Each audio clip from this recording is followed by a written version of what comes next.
Hi guys, welcome to my mini vlog, A Day in My Life as a content creator, age of 8 years old, as a single mom.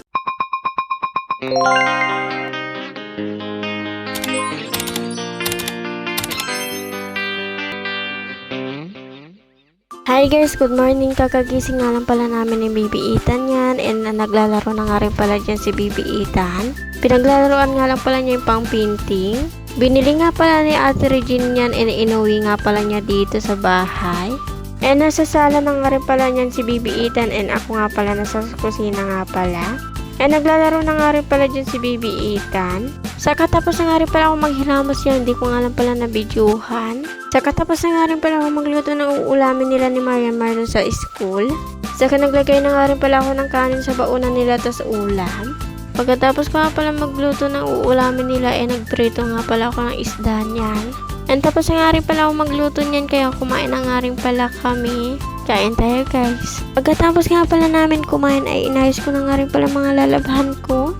Pagkatapos nga pala ayos yung mga damit na lalabahan ko ay nag-umpisa na nga rin pala ako mag-washing niyan. Mga 9:30 AM na nga rin pala niyan. Impunta nga pala ako dito sa bukid dahil hanapin ko nga pala yung kambing. Hinahanap ko nga pala yung kambing dahil baka malayo na nga rin pala yung napupunta niya. Hindi nga pala namin tinali yung kambing.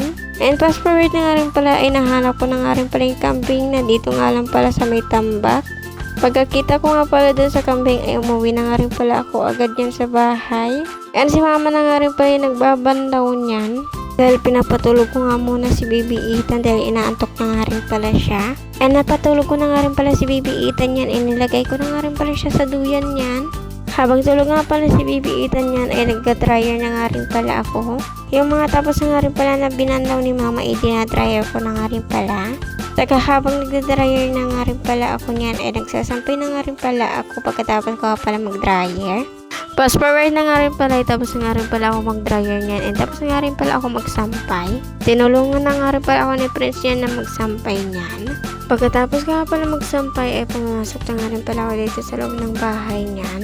Kaya nag-umpisa na nga rin pala akong ayusin yung DIY na corona.